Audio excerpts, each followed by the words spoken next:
This is the most important subject that we will cover in our podcast series. You dig down, and those are very, to be honest, those are like very tragic facts, but facts are facts, right? And that year had 3 panic attacks, which I've never had in my whole life before. But that's very courageous of you to bring that up topic here as well. Everyone watching this, listening to it, life's not perfect. Everyone's got something, or some things, or many things. There are flaws, there are disturbance, there is financial disturbance, there is relationship disturbance. Anything and everything can, affect your mind. Hey Ashish. Hi Rob. Welcome back. Welcome to you too. Thank you. This is the most important subject that we will cover in our podcast series, mental health and well-being, which is a huge issue globally. I'll go through it from a UK perspective, sharing my experiences too. But first, if you could let me know mental health and well-being from the India side, that would be good. Yeah. Thank you, Rob, to bring the light to the audience that what we are discussing today, which is very most important topic, like you said yourself, and unfortunately the most ignored one as well, not only in India but globally as well. So discussing about that same thing is very much important, and knowing the perspective from India side or from UK side, which covers the complete scenario globally. So from India side, I would like to say that it's like definitely a very big problem because of multiple reasons, and also it is like unaddressed as well till an extent, to a very large extent, because people don't know what they were going through, what they are going through, or basically what is going to impact them further. So that's why the awareness of this topic is very much important, which is kind of missing, and but it is coping up because of the power of internet. People like us also now we are addressing it. So people like us before also addressed it before, which helped various people to get it diagnosed, get themselves enrolled in therapy. So that kind of things is happening, which is good, but still a very large segment of audience is unaware what they're going through. We have to kind of bring that kind of thing, not only in India but globally it is coping up. So yeah, that's the perspective from Indian point of view. People are enrolling for that because of the awareness, but from the time they were not aware, they were like trying to struggle with those mental issues and not aware that what exactly it is, why exactly they are suffering from multiple issues. It's not only mental issues which affects their personality. It leads to some other mental condition, I would say physical conditions in their bodies. So yeah, that's the Indian perspective. From my end, you please share some light on your UK perspective as well. From the UK side, for the suicide rates from 2023, which are the most recent records available, 7,055 people took their own lives. Wow. 3 times men, more than women. A majority of that figure were men from 45 to 69. However, from the younger element, age 20 to 34, suicide was the biggest killer of all in the UK, which is even more tragic. This is very tragic facts, I would say. Lives that have not even begun when you're 20. You've got your whole world in front of you. So obviously things need to be done about this. They are being done a lot more now.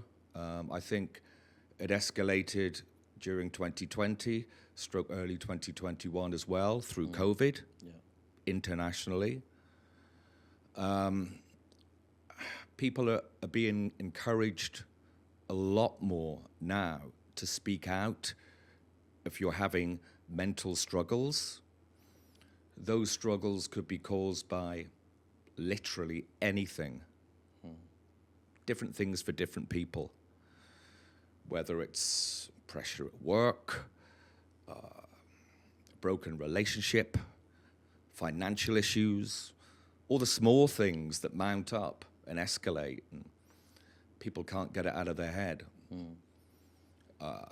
Loss of friendships, whatever it might be, family members, whatever.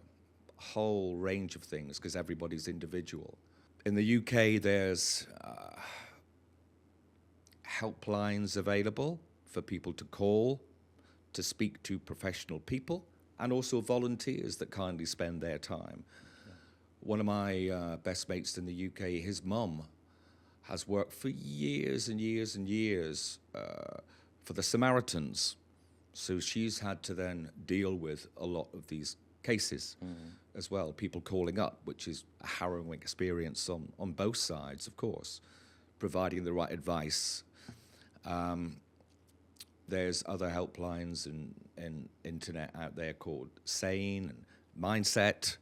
There's lots of different things. I think now, back in the day, people were always discouraged, if you like, or felt scared or ashamed to admit, I'm not well mentally, I don't feel good, I don't want to get up this morning.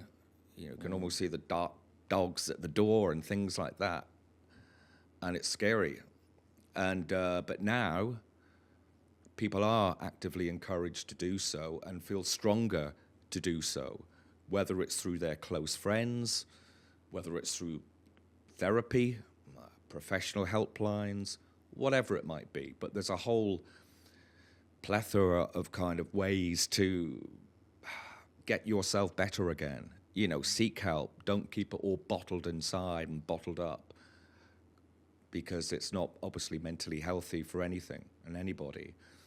And, because I can talk from first-hand experience, because, I've lost people as well through suicide over the years, and people that I've known, there were no signs. And sometimes you end up blaming yourself a little bit. Should I have noticed something? Odd behavior, or a bit down or miserable is what's going on. But honestly, you see with so many cases like this that you just can't see what's coming from that person sometimes. So it's obviously quite an emotional thing as well. But at least now, not like back in the days and stuff, people are speaking out, everybody now, and seeking help. And they always say in the UK, a good friend of yours should always, if they see you're struggling or not, or whatever, just if you've been alone for a while, just to say, you okay? But say it again. You okay? Yeah. Basically, check twice, because people might pass it off the first time, So that's the way it stands over there at the moment with it all. And you're saying people are beginning to speak out a little more now. yeah, in in India India, too. they're basically speaking out, and definitely from your facts, what you shared in UK, what's happening here. Also, government is also taking initiative about the helpline, and actually they have seen a record high numbers which are basically seeking help, which is I would say a good sign that people are opening up. And like you in your conversation, you just mentioned about the facts, a few facts which you dig down, and that those are very, to be honest, those are like very tragic facts, but facts are facts, right? So about that thing, what I wanted to highlight that it is more common or more find in men rather than women, right? Because women are more expressive than men in that terms. They open up, they cry, they can cry, and even men can cry, but that's not always there, right? So they keep it in themselves. So that's why maybe numbers of men are 3 times more than women, right? So that is basically which is very again unaddressed, not only from beginning age, but also towards a late age, because men are supposed to be strong kind of thing Yeah. portraying, right? So that is also where it is missing to address men's health problem, which is like they are also unaware. They are always say that, oh, you have to be strong, you are the provider kind of thing, which is I'm not sure how to handle that, and how to bring that up so that men can also talk about their mental health. And within itself, that brings an extra pressure. Yes. And often it was seen as a sign of weakness, Yeah. a lack of masculinity. Yeah. You're not a real man, that kind of thing. But things gladly are changing because it doesn't matter what sex you are, you're a person. Yes. And it's a good thing, a positive thing, that people are now opening up for sure. There were times as well, don't mind sharing them, as you know, when I had to seek therapy. 2020 wasn't a good year for me. First week of January, obviously, my mum passed away. Sorry for that. Yeah, thank you. My father passed away many years before. So a bit of a weird feeling, but it was always going to come to it when you're completely on your own because I have no real other family, close family.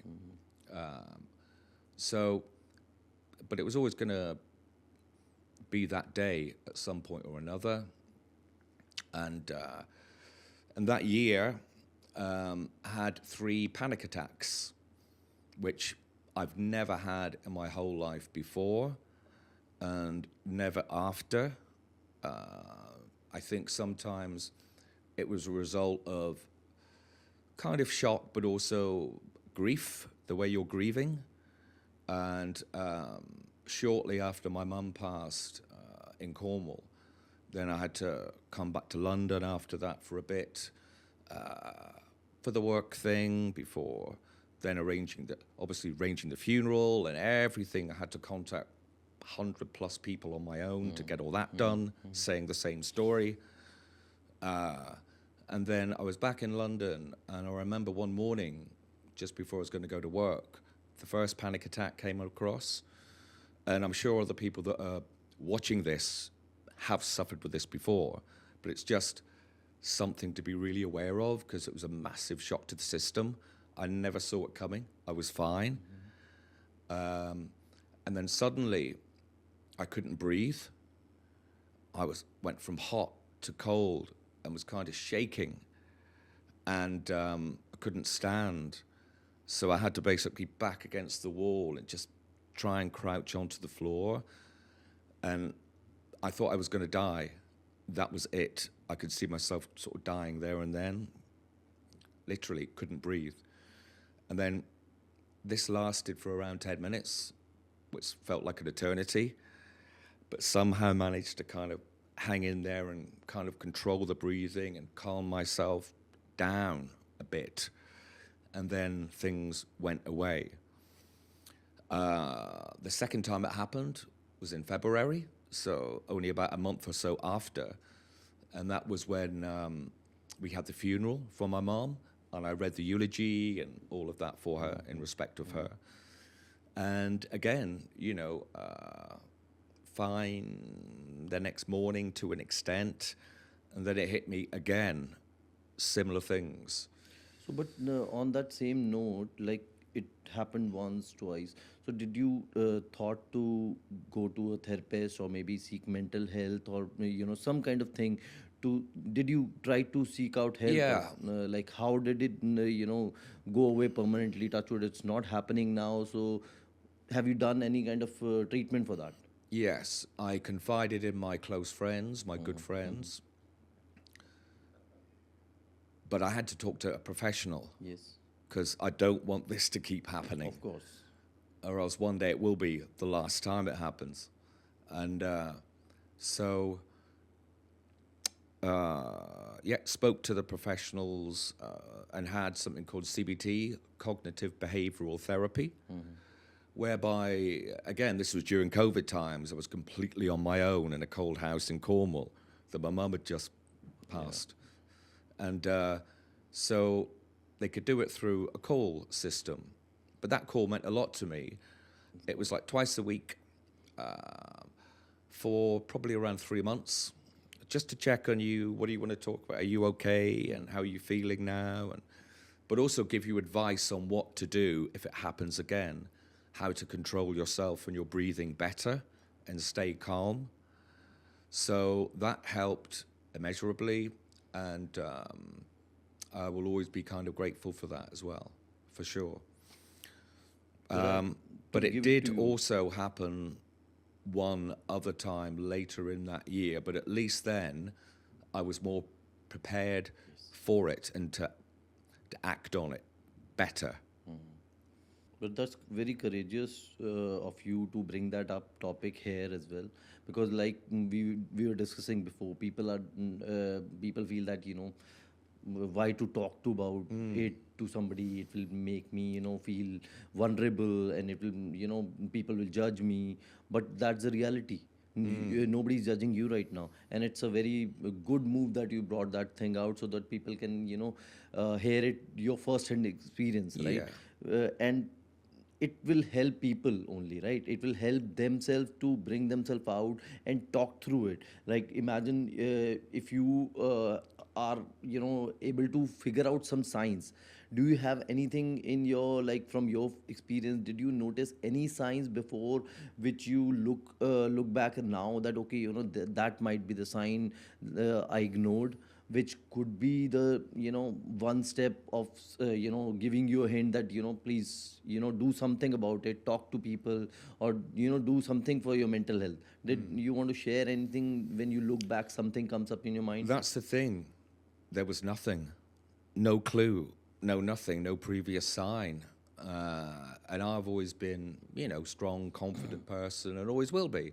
So it doesn't matter, who you are, what your personality or persona is. I think that was a combination of obviously losing my mum, being completely alone, COVID, Oh, yeah. losing my job because of that too. Yeah. So it felt like everything was At one go. getting taken away from me in one go, and there's absolutely nothing I could do. And you never knew when COVID was going to end. Yes. So it's a very unusual situation. Everything happens in one go sometimes, and things build up and up. Obviously, the main protagonist of it all was my mum passing, so it was the grief that came out in that way, Yes. kind of thing. So I'm sure some people will be able to relate to some of this. I'm sure some people are going through far worse Exactly. as well. I mean, sometimes, we don't know how lucky we are with things. So, you know, it's a tricky subject to discuss, but I think it's one that needs to be and brought out there. And I'm sure everyone has their own examples in some way. But I think, please, if people are struggling, chat to your friends. There's nothing wrong with that. They might be going through the same thing too.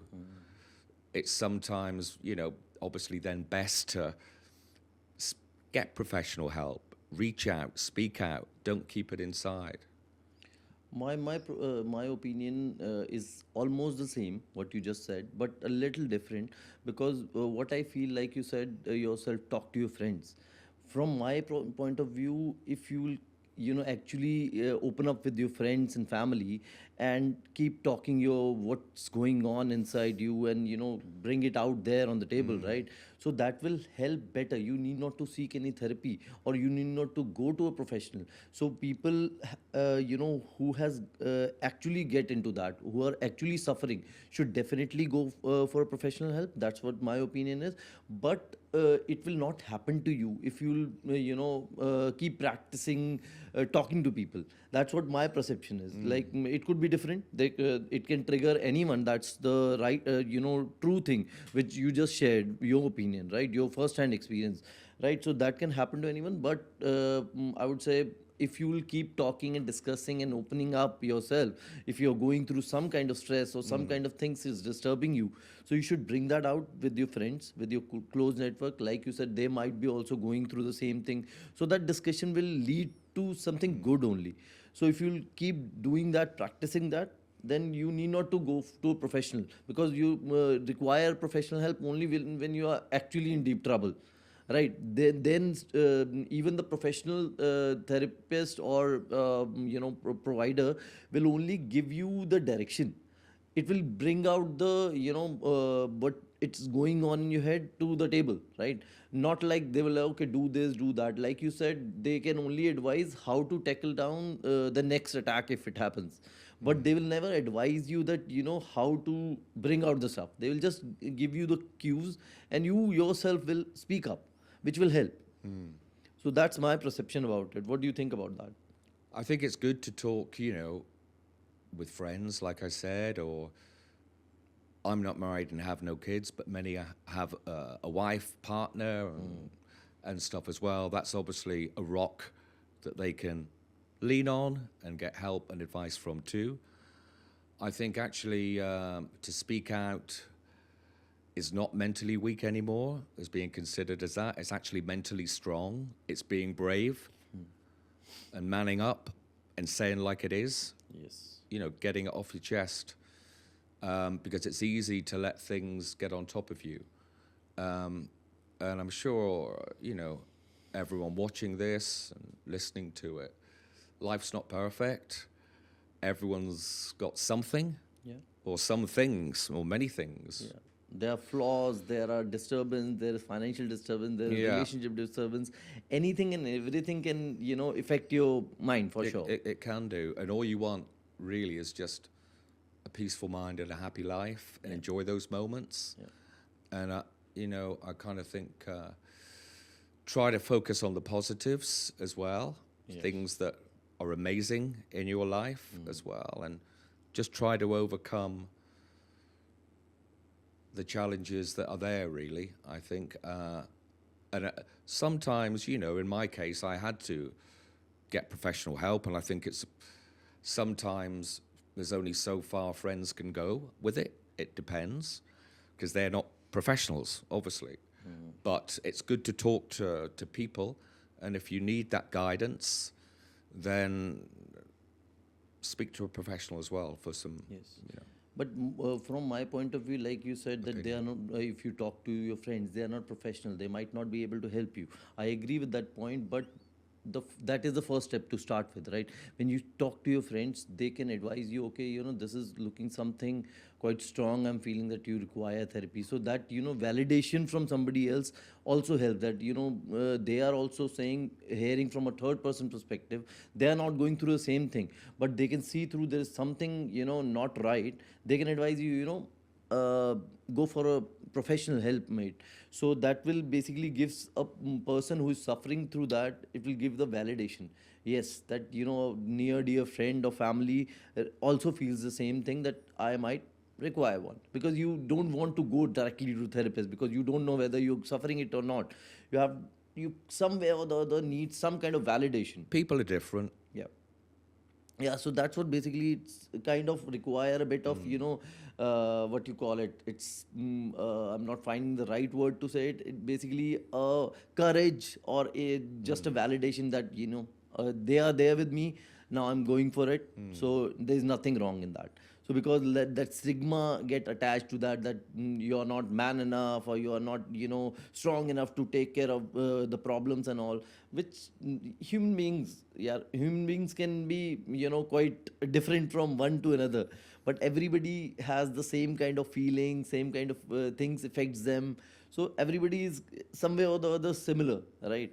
So that's what actually differentiate men and women as well. So because of society pressure, men are not being talked about, like they are, and they are overall, if you consider, men are carrying more responsibility, which is changing as well. But men are carrying responsibility, which comes with lot of pressure as well. Financial stress, stress of family, stress of office stress, multiple things, which piles up, which actually you require to open up with people and talk more and discuss more. So yeah. I think if people don't feel comfortable talking to their friends, not everyone might. Yes. I would encourage them to, but if they don't, that's fair enough. Absolutely. But ultimately, if you're that way, then just get some professional help.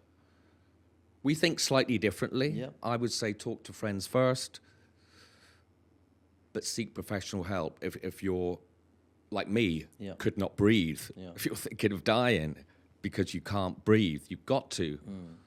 Your friends can't help you, but someone Yeah, professional definitely, can. definitely. You've already spoken to your friends. They're just different Yeah, levels exactly. and stuff, you know. So, yes, I think that was good in a therapeutic way as Yeah, well, to bring that up. And yes, I guess the main takeaway of that is to whoever's watching is please just reach out and speak out yeah, exactly. and get things sorted. Absolutely. And man up to speak up, I would say. Exactly, exactly. Yeah. Thank you, Rob. It was an Thank you. interesting discussion. Thank you.